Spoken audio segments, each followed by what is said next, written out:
বিসমিল্লাহির রহমানির রহিম। দেখো পরমাণু রাদারফোর্ডের পরমাণু মডেল আছে, বোরের পরমাণু মডেল আছে, কোয়ান্টাম বলবিদ্যার পরমাণু মডেল আছে। এখানে হচ্ছে কি ইলেকট্রন আবিষ্কার পরমাণুর গঠন সম্পর্কে হচ্ছে তোমার কি জে জে থমসন। হ্যাঁ, এটা হচ্ছে পুডিং মডেল দেন। জে জে থমসন হচ্ছে কি পুডিং মডেল দেন।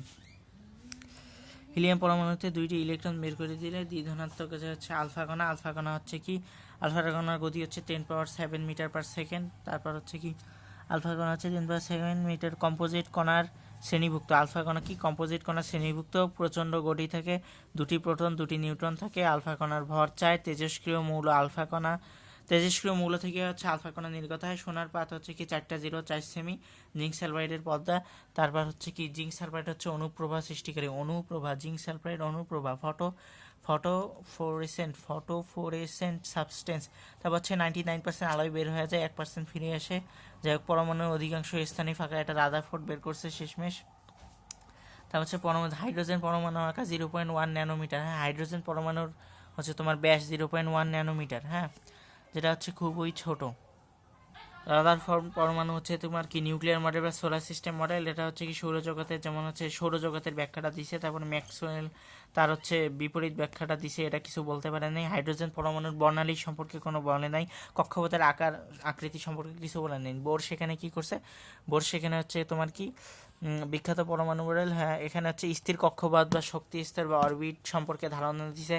কক্ষপথ যে বৃত্তাকার সেটা বলছে। তারপর হচ্ছে কৌণিক ভরবেগ সম্পর্কে দিছে। তারপর হচ্ছে এক ইলেকট্রন বিশিষ্ট পরমাণুর পারমাণবিক বর্ণালী দিতে পাইছে। শক্তি শোষণ বিকিরণ সম্পর্কিত। তারপর কক্ষপথে যে ইলেকট্রনগুলো স্থির সেটার ব্যাখ্যা দিছে। বোর মডেলের সীমাবদ্ধতা কি বেশি ইলেকট্রন পর্যন্ত দিতে পারে নাই। তারপর হচ্ছে কি যে যে রেখাগুলো যে সূক্ষ্ম রেখায় বিভক্ত হয়, এটা হচ্ছে জিমেন প্রভাবে স্ট্যাক প্রভাবে। হ্যাঁ, এই দুইটা হচ্ছে তোমার বলতে পারে নাই। তারপর বলতে পারে নাই হচ্ছে তোমার কি আবর্তনে ত্রিমাত্রিক কোনো কাঠামোর ধারণা পাওয়া যায় না। বোর কক্ষপথ থেকে ত্রিমাত্রিক কাঠামোর কোনো ধারণা পাওয়া যায় না। হ্যাঁ, তারপর হচ্ছে কি আর এই ঘটে আর বেশি কিছু নাই। হ্যাঁ, কৌণিক ভরবেগের ব্যাখ্যা। হ্যাঁ, কৌণিক ভরবেগের এরূপ মানের কারণ ব্যাখ্যা করা হয়নি। হ্যাঁ, এই যে এমবিআর ইকুয়াল NH/2 এটা হচ্ছে কৌণিক ভরবেগের এরূপ মানের ব্যাখ্যাই করা হয়নি। তারপর হচ্ছে কি তারপর হচ্ছে ওইটা হিসাবে হচ্ছে হাইড্রোজেন পরমাণুর এই যে বোর ব্যাসার্ধ বলে। হাইড্রোজেন পরমাণুর প্রথম কক্ষপথের ব্যাসার্ধ বা বোর ব্যাসার্ধ 5.2 10⁻11 5.2 10⁻11 মিটার। হ্যাঁ, তারপর কি তারপর যদি বোঝা হচ্ছে কি বোর রাদারফোর্ড পরমাণু মডেলের ভিত্তি কি আলফা কণা বিচ্ছুরণ পরীক্ষার পর্যবেক্ষণ নির্ভর সিদ্ধান্ত সমূহ। এটা হচ্ছে রাদারফোর্ড পরমাণু মডেলের ভিত্তি। আবার বোর পরমাণু মডেলের ভিত্তি কি নিউক্লিয়াস বহির্ভূত ইলেকট্রন অঞ্চলের সাথে ম্যাক্স প্লাঙ্ক ও আইনস্টাইনের আলোক সম্পর্কীয় বিকিরণের কোয়ান্টাম তত্ত্বের সমন্বয়। এটা হচ্ছে বোরের ভিত্তি। এখানে দেখো লাইম্যান, বামার, প্যাস্টেন, ব্র্যাকেনফুল। বামার তো জানাই হচ্ছে দৃশ্যমান, এগুলো হচ্ছে অবলোহিত। আর এই যে লাইম্যান হচ্ছে কি অতি বেগুনি রশ্মি। ডি বগলি বলছেন কি হচ্ছে ইলেকট্রনের কড়া ও তরঙ্গ ধর্ম উভয় আছে। আর হচ্ছে তোমার কি ডি বগলির আবার সোডিঞ্জার কি করছে ওই কথাটাকে আবার একটু মডিফাই করি, বলছে যে ইলেকট্রনকে নির্দিষ্ট তরঙ্গ দৈর্ঘ্য হিসাবে গণ্য করে। হ্যান ত্যান অনেক কিছুই বলছে, বোঝা লাগবে না। যা কোয়ান্টাম বলবিদ্যা পরমাণুর মডেলের পরিপূর্ণ চাবিকাঠি। হ্যাঁ, কোয়ান্টাম বলবিদ্যা পরমাণু মডেলের পরিপূর্ণতা লাভের চাবিকাঠি দিছে কে, এটা হচ্ছে শ্রোডিঞ্জার। তারপর দেখো ইলেকট্রনের তরঙ্গ ধর্মকে যদি কাজে লাগাও তাহলে হচ্ছে তোমার কি ইলেকট্রন মাইক্রোস্কোপ শক্তিশালী। এটা গবেষণাগারে ক্ষুদ্রাতি ক্ষুদ্র বস্তু পর্যবেক্ষণে ব্যবহৃত হয়।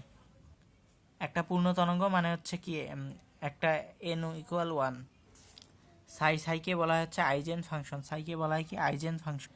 সাই স্কয়ারের প্রতিমান ইলেকট্রনের তরঙ্গের তীব্রতার সমানুপাতিক। সাই স্কয়ারের প্রতিটি মান ইলেকট্রনের তরঙ্গের তীব্রতার সমানুপাতিক। এখানে বলছে 90 থেকে 95% ওই যে ইলেকট্রন অবস্থান করে, ইলেকট্রন মেঘ। হ্যাঁ, আর বিজ্ঞানী হচ্ছে সামারফিল্ড হচ্ছে কি অরবিটাল নামে অভিহিত করেন। হ্যাঁ, কোয়ান্টাম বলবিদ্যা পরমাণু কি কেন্দ্রস্থ নিউক্লিয়াসের অস্তিত্ব। হ্যাঁ, এটা হচ্ছে কি সমন্বিত ফলাফল কি হচ্ছে কেন্দ্রস্থ নিউক্লিয়াসের অস্তিত্ব। তারপর হচ্ছে কি স্থির ইলেকট্রনের স্থির কক্ষপথ বা শক্তি স্তরের ধারণা দেওয়া হয়। তারপর ইলেকট্রনের দ্বৈত ধর্ম। হ্যাঁ, কণা ধর্ম আর তরঙ্গ ধর্ম। এইটাই কোয়ান্টাম বলবিদ্যা পরমাণু মডেল। হাইজেনবার্গের অনিশ্চয়তার নীতিটা কি, এটা হচ্ছে অবস্থান ও ভরবেগ সম্পর্কীয় অনিশ্চয়তার নীতি। হ্যাঁ, আচ্ছা। সহকারী কোয়ান্টাম সংখ্যা এল বা অ্যাজিমুথাল কোয়ান্টাম সংখ্যা, একে কি বলা হয়? অরবিটাল কোয়ান্টাম সংখ্যা বা সমারফিল্ড কোয়ান্টাম সংখ্যাও বলা হয়। উপশক্তি স্তরে হচ্ছে অরবিটাল সংখ্যা 12+1, অরবিটালে ইলেকট্রন ধারণ ক্ষমতা 2 × 12+1। এইভাবে হচ্ছে প্রধান শক্তি স্তরের হচ্ছে তোমার ইলেকট্রন ধারণ ক্ষমতা 2n², আর শুধু হচ্ছে অরবিটালে মোট অরবিটাল সংখ্যা প্রধান শক্তি স্তরে n²। প্রধান কোয়ান্টাম সংখ্যা হচ্ছে পরমাণু প্রধান শক্তি স্তরের আকার সম্পর্কে হচ্ছে কি? প্রধান কোয়ান্টাম সংখ্যা এল। তারপর সহকারী কোয়ান্টাম সংখ্যা হচ্ছে ইলেকট্রন যে উপকক্ষপথে ঘুরছে তার আকৃতি, আর উপকক্ষপথে ত্রিমাত্রিকভাবে কীভাবে বিন্যস্ত সেটা হচ্ছে ম্যাগনেটিক কোয়ান্টাম সংখ্যা। স্পিন কোয়ান্টাম সংখ্যার প্রকৃতি ও দিক সম্পর্কে ধারণা পাওয়া যায়।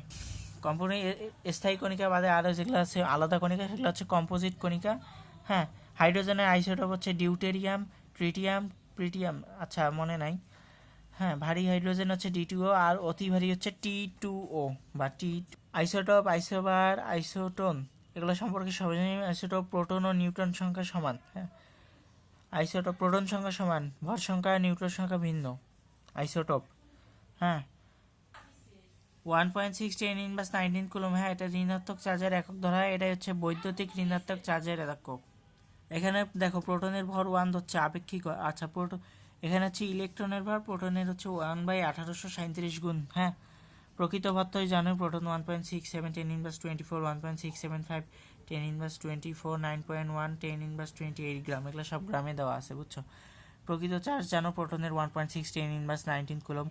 নিউটনের প্রকৃত চার্জ নিরপেক্ষ, বুঝছো। আর হচ্ছে কি -1.6 10⁻19 বা 4.8 -4.8 10⁻10 ESU। হ্যাঁ, আর কিছু না। ইলেকট্রনের চার্জ নির্ণয় তৈলবিন্দু পরীক্ষার সাহায্যে ইলেকট্রনের চার্জ নির্ণয় করছে, বুঝছো, তৈলবিন্দু পরীক্ষার সাহায্যে। আর হচ্ছে তোমার পারমাণবিক ভর সংখ্যা, প্রোটন সংখ্যা, এগুলো হ্যান ত্যান।